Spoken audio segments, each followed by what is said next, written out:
नमस्कार मेरे बहनों और भाइयों। अरुण चतुर्वेदी एक बार फिर से आपका स्वागत करता है और इस कड़ी में आज बात करेंगे एवरेजिंग। ये शब्द आपने सुना होगा कि मार्केट में एवरेज करना एक आम बात है, लेकिन एवरेज कैसे किया जाता है और एवरेज क्या होता है, आज इस पर बात करेंगे। तो पहले समझेंगे आसान भाषा में कि एवरेज करना क्या होता है। एवरेज ऐसे समझें, आप किसी चीज़ को, आपने एक मार्केट में एक शर्ट खरीदी जैसे, और उसका प्राइस है 1000 रुपया।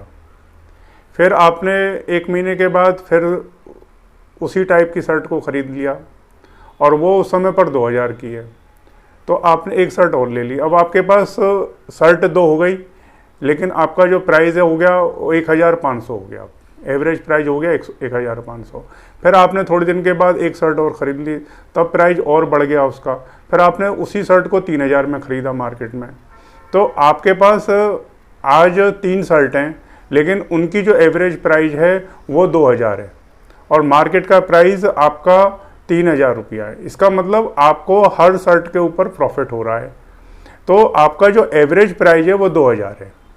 तो ऐसे इसी चीज़ को मार्केट के टर्म्स में समझेंगे कि मार्केट में एवरेजिंग कैसे की जाती है, कि जिससे आपकी कॉस्ट, मतलब शेयर की प्राइस कम हो जाए और नियर फ्यूचर में फिर आपको उस चीज़ का बेनिफिट मिले।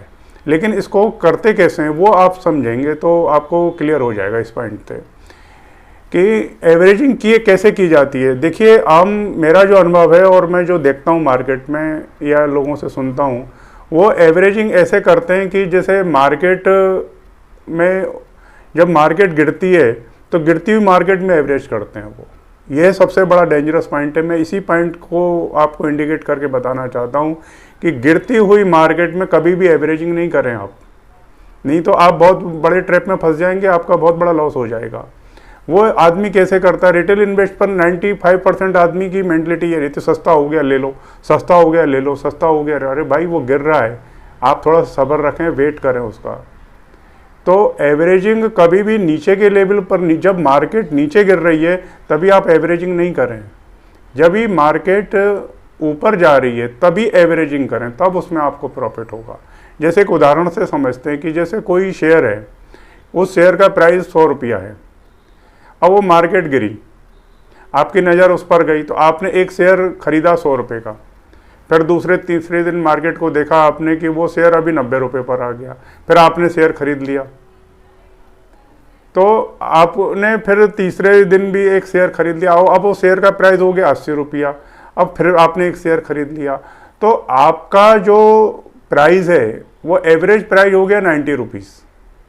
आपके पास 3 शेयर हो गए, प्राइस हो गया 90, और हो सकता है कि आगे 3-4 दिन के बाद वो शेयर आपका 60 रुपये पर आ जाए। तो आपका जो लॉस, आप सोचें कितना हो गया आपका, क्योंकि आपकी जो प्राइस है वो 90 है और आपका लॉस, इस समय शेयर का जो प्राइस चल रहा है वो 60 रुपये चल रहा है। इसका मतलब 30 रुपये का प्रॉफिट, 30 रुपये का जो लॉस है वो हर शेयर पर आपको हो रहा है। आपने एवरेजिंग करने की कोशिश करी, शेयर और नीचे गिर गया। तो कभी भी एवरेजिंग गिरती हुई मार्केट में मत करें। अभी एवरेजिंग आपको करनी है तो आप ऐसे करें कि यदि आपने कोई शेयर को 100 रुपये पर ख़रीदा, अब वो 2 दिन के बाद, 3 दिन के बाद वो शेयर की प्राइस 110 रुपये हो जाती है, तो आप 110 पर ख़रीदें उस शेयर को।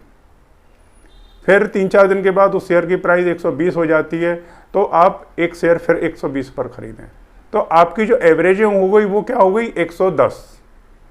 3 शेयरों का प्राइस, हर शेयर आपके पास एवरेज हो गया 110 रुपये का, और मार्केट में इस समय वैल्यू चल रही है उसी शेयर की 120 रुपया। इसका मतलब 10 रुपये का प्रॉफिट हर शेयर पर आपको हो रहा है। इसका मतलब ये हो गया कि आपको 30 रुपये का प्रॉफिट हो रहा है।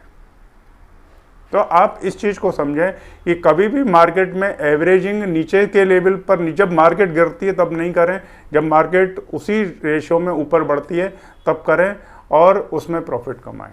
तो ये जो कॉमन मिस्टेक होती है आम रिटेल इन्वेस्टरों से, उसको आप थोड़ा सा ध्यान रखें और आप ऐसी गलती ना करें।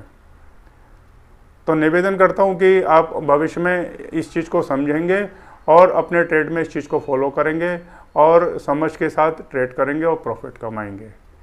तो आगे के टाइम पर फिर किसी सब्जेक्ट पर बात करेंगे। तब तक के लिए इजाज़त चाहता हूँ। नमस्कार।